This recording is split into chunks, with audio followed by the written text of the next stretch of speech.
Alright guys, welcome back to more Ignorance in Basketball. Now before we get into this win, which was ugly, but a win is a win. Quick announcement, we've officially reached 100 subs on Twitch. Really shout out to Ghost and Electric for carrying. You guys are the real MVPs, but as I promised in a couple videos ago, and I thought it would take a lot longer to get to this goal, but here we are. I'm dressing up in full Kendrick Perkins garb. That means accent, beard, fat suit, the goofy ass suits he's always wearing. All that shit, and I will be doing an entire Twitch stream as Kendrick Perkins. I promised it. I'm literally going and gathering the stuff today. I'm probably gonna have to buy some shit on Amazon. That may take a couple days to get here, but follow me on Instagram at Ignorance in Basketball so you know when it'll be. We're still working out the details of, when it's going to be and what the stream's going to be on and all that stuff. But it is here, and that's it. So let's get into the video. We watched this game on Discord as we watch all the games. Discord link is down below in the description. It was ugly. And it started off great because the Suns started off the first quarter amazingly. They rarely do that. Even if they do have a really good first quarter, it's usually after like that first timeout. But they started off the gates, hitting fucking threes. It was muy bien, but shit, ever since then, it was just a fucking ugly ass game, man. And, I remember during that first half, the Suns were up by like 15, 16, or maybe that was like the most they were up by, right? And the Clippers were shooting like 18% from three or something crazy. And I was saying on Discord, the Clippers are going to make a run. I know the Suns are up right now and it's nice, but you can't count on this team, which it disgusts me to say this, but the Clippers were the best three-point shooting team throughout the regular season. I know, which is just gross, but for some reason, that's the truth. And they did in the third. It went from like a 16-point lead or whatever it was to a 3-point lead going into the fourth. And I was like, fuck, here we go. But I was never worried just because the Suns' defense was phenomenal all game. This is the defense we've been waiting to see. This is the defense we haven't seen since literally the Lakers series. They didn't need it in the Nuggets series because the Nuggets are garbage. And I think those first two games, we won't even talk about the third one, but those first two games, I think if the Suns were playing like they were in game 4 on the defensive end, they wouldn't have been that close. They gave up a lot of threes, especially that first one, and a lot of just basic shit. It wasn't bad defense, because this team is good even without Kawhi, but it wasn't like the best defense in the league, which is what the Suns have. So I really got to give them their props for that, even though, the fact that they kept the Clippers to 80 points at home in a game that the Clippers absolutely needed, we feel comfortable when we're behind. Sure you do. That's what fucking losers say. That's the stupidest shit. Saying we feel good going down 0-2 or being down 3-1 is the same shit as like a kid saying, oh yeah, I work better when I wait till the last minute. That's what you are. You're the adult version of that. You sound fucking stupid. And I'm not gonna let it slide. Because again, you sound fucking stupid. Am I surprised? Of course not. Because it's Paul George saying this shit. And he is nothing but a clown. And also, can we just fucking clap it up? I'm not counting my chickens before they hatch or anything like that, even though I called ring season in November. But the Suns are one win away, not one game away, but one win away from reaching the NBA Finals, which is fucking insane. Like, that's crazy. It's pretty fucking crazy. So, this, like I was talking about in Game 3, let's just be grateful for that this is even happening. A lot of things could have gone wrong for ring season to not be here, but it is looking stronger every day, people. Okay? Every day. The Suns are, 11-3 in the playoffs? It's fucking incredible. So, and they've gotten the shittiest matchup every time. I said the one fucking team I didn't want to see the Suns play in the first round, I thought was their worst matchup, was the Lakers. Who'd they end up playing? The Lakers. When it came to the Nuggets Trailblazers series, when we were watching that, I was like, can we at least let it go to 7? And we would like to play the Trailblazers. Neither of those things happened. It went 6, and they ended up playing the Nuggets. And then I'm like, okay, obviously we'd rather play the Jazz, but can it at least go 7 to give Chris Paul some extra time? The Jazz are garbage. They couldn't even get that done. It went 6, and they ended up playing the Clippers. So I don't give a fuck. I really don't want to hear about luck or injury, especially when it comes to Chris Paul. Not just this series, but this motherfucker's entire career. He's gotten the shortest end of the stick humanly possible. And hell, he's even gotten hoed a couple times in these playoffs. But I already know. I'm already going to hear, well, every team they played was injured, so blah, blah. I don't give a fuck. I don't give a shit. They've had the worst case scenario in every single matchup. So everybody who's going to come in here bitching and hating, I could give less than a fuck about your feelings. And that is the truth. But let's get back to my notes because, as you guys know, I'm not only a cult leader, but I am a professional. Another thing for the people who are going to come in bitching. And I know that Terrence Mann, which is disgusting to say, was fouled on that last play by Bridges. I know that. But I don't give a shit. Do you know why? Because the Suns were hacked that entire game and this entire series. There was a play where Mikal got the offensive rebound. I think it was the Morris incest twin. He literally wrapped him up so he couldn't pass it in. They called nothing, and luckily, because the Suns aren't pussy, kept playing, kicked it out to Crowder. There's a 3 in your eye. And that's called karma, bitch. That's called karma. So I really don't want to hear about fouling and hacking. I'm sure Skip Bayless with his fucking lesbian energy is going to be bitching tomorrow. I don't give a shit. You're a moron. Go fuck yourself. The Clippers suck. Another thing, and I know I'm all over the place, but I'm an emotional fan for a reason.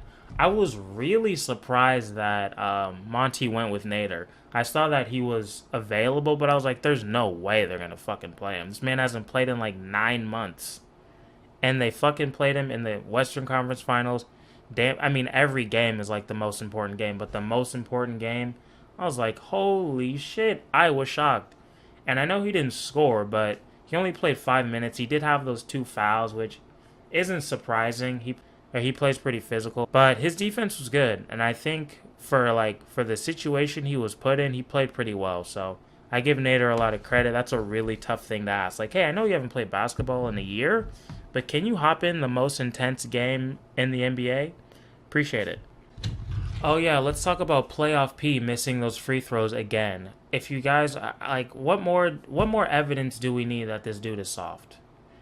We'll get into Playoff P's numbers, and I know people are gonna say, "Why are you so mean to Paul George?" First off, fuck you, and why do you sound like that? Second, when you as a man take no accountability for your shitty play, your shitty decisions, and you just blame other people for your faults, and you have the fucking nerve to give yourself a little nickname, like you elevate during the playoffs when you can just look at the numbers and see you don't? I don't want to hear shit about no fucking Playoff P. Are you crazy? You sound like a fucking moron. So, fuck you. We saw that post-game fit. It looks like you raided your fucking grandmother's closet. You look stupid. This man was wearing pearls. What? Are you Jaden Smith? I don't want to see that shit. You look stupid. But, hey, man. In one more game, you will no longer be my problem. We don't have to have these disgusting fucking sewer people they call Clippers fans in my comments. And I mean that. When you hear me say that, no, that's not a joke. Clipper fans are not human beings. They live in the sewers. It is a fucking miracle that they can find their way to the Staples Center. I don't really know how they do that when they clearly can't speak English or any sort of language to communicate with human beings. I don't know how they get the money. I don't know how the fuck they do it, but they do it. Good for them. I guess they are subhumans. But shout out to Paul George for missing the free throws again and not taking accountability for it again. We love you for that. You are the greatest Phoenix Sun to ever play the game, and we appreciate you. We really do. You know what? While I'm going in on Paul George because he deserves it, because he a bitch, let's see his numbers. Let's see how Playoff P showed up in the most crucial game of his career. I honestly think, and I'm not being sarcastic, if this Clippers team, even without Kawhi, beat the Suns, which isn't going to happen, I think they'd win a championship. I think they would beat the Bucks, and I think they would beat the Hawks. But so I would say this is the most important game of his career. I think that is fair. Okay, so we found playoff P stats. Let's see what we got here. You played 42 minutes, which is a lot. Wow, 5 for 20 from the field. Not amazing, 25%, but hey, a lot of people were cold. A lot of people were cold. I'm not going to hold that against you, playoff P. I'm not going to hold the fact that you shot 25% from the field in the most important game of your career. Hey, man, that is not an issue with me. You were 1 of 9 from the 3. Again, this is a man who calls himself playoff P on purpose. Just saying. I'm just saying. 1 of 9. That is 11.1%. You guys can decide if that's good or not. Hey, I'm just reading off the numbers. Free throws. Now, I know he missed a couple on purpose, but I'm just giving you the data here, folks. 12 of 18. Now, he did miss that crucial one. You guys can decide if that's important to you or not. Again, I'm just reading the numbers. He had 16 boards, which I would say is pretty fucking good. Give him that. 0 offensive, though, because he a bitch. But hey, are we surprised? Nah. 6 assists, 1 steal, 0 blocks, because he a bitch. And 2 turnovers. And he finished with 23 points. He was -5 from the field. Am I surprised? Nah. While we're talking about numbers, let's just get into the game stats because, you know, that's how we do things here. I cannot believe... Now, look, if I told you that this, after reading these fucking stats, this was going to be a win, there is no way you would believe me. If I told you the Phoenix Suns would have 84 points, 59 rebounds, which is muy bien, they would only have 16 assists. This team averages damn near 30. 4 steals. They had 8 blocks, which is great. I told you the defense was amazing. 14 turnovers. They shot 36% from the field and 20% from 3. 86% from the free throw. There's no way in hell you would think that was a win. 84 points, 36% from the field, 20% from 3 against the Clippers in a must-win game on the road for the Clippers. You think they're going to say... You think you're going to be like, oh yeah, we won that game. No fucking way. But fortunately, like I will continue to say, if there is a way to lose a game, the Clippers will find it. They will find it. Why? Because their best player gives himself a nickname, which makes him stupid. Clippers had 80 points, 51 rebounds, which is less. I told you, the Suns should win the fucking rebound battle every single game, especially because this Clippers team loves to go small. 13 assists, 4 steals, 2 blocks, 10 turnovers, and they shot 32.5, I'm not rounding up, percent from the field. Damn. 65.6, I'm not rounding up, percent from the free throw line. Why would I give them that extra 0.4? Fuck them. And 16.1% from the three-point line. Damn. 16%? That is not muy bien, unless you're a Suns fan. Also, before I get into the stats, before I get into the individual stats, I just got to give a shout out to Deandre Ayton. He has been amazing these fucking playoffs. He has completely stepped up. He has elevated to a new level. He is an all-star. I think he's at least the 3rd best center in the league, but honestly, and I'm not being over dramatic here, I swear on my left hand that I would pick Ayton over Embiid and over Jokic, and let me tell you why. First off, I've trashed Jokic enough, but he can pass. I don't give a fuck, bitch. That's what point guards are for. You don't need one player to do everything. But notice how later in the game, their guards and forwards, whoever their ball handlers are, they're ISOing for Ayton a lot. And the reason you can keep Ayton on the floor is because he can handle it. He can handle 2 or 3 dribbles of Paul George trying to be a physical little bitch and blocking that shit out of bounds. He's one of the... I don't know any other centers who can do that. I know for a fact Jokic can't with his man breasts. There's no way in hell. And Embiid, sure, he's a better scorer. He's a better post scorer. All-around scorer. He can shoot threes, all that shit. But this motherfucker's available, 33% of the time? Who gives a shit? Ayton's been healthy all year. He's been fucking great. And he's only, 22? He could very well have a much better career than both of those motherfuckers combined. And yes, I'm saying it. I don't give a fuck if that hurts your feelings. So I really got to give it up to Ayton. He's been fucking amazing. And he, like Monty said, won them this game. If he didn't go absolutely crazy on the fucking offensive boards, this man had 22 rebounds. If he didn't do that, they lose. Because there were so many little just bunny shots that the Suns were missing. I know that it was a tight game, and I remember that stretch of like 4 fucking minutes when neither team could score when it was like 70-71. Felt like for half the damn game. The thing that I didn't mind about that is that the Suns were just missing shots, but the Clippers looked like they were out of sorts. The Clippers looked like they weren't really being able to get into their offense. They weren't getting great looks. Like Chris Paul missed like 6-7 shots that he would normally make. And, you know, with the COVID thing, I know things will only get better over time, so I'm not worried about it. Now, Booker, it is harder for him to get off his shot. Patrick Beverley is hacking because he's disgusting. And I'm not even going to talk about the refs. I know we're getting hoed. It's just, it is what it is. I've talked about it before the playoffs started. The NBA does not want the Suns to win. Now, thankfully, they can't do that much about it because the other teams just don't have it.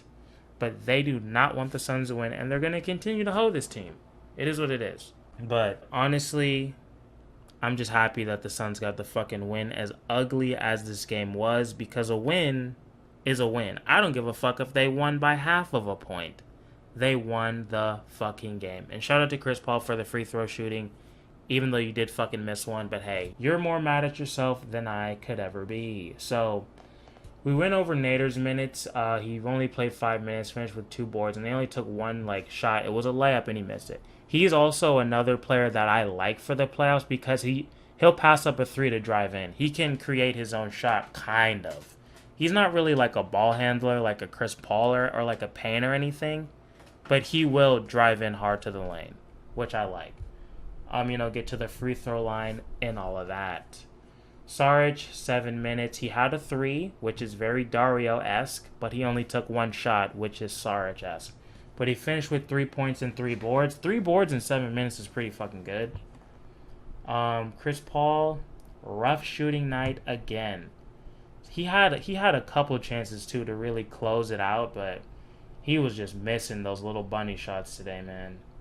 It was brutal. 38 minutes, which is what I kind of expect his minutes to be kind of for the rest of the playoffs, especially if Payne can stay healthy. 6 of 22. 0 of 3 from 3. He had 18 points, 7 assists, 4 boards.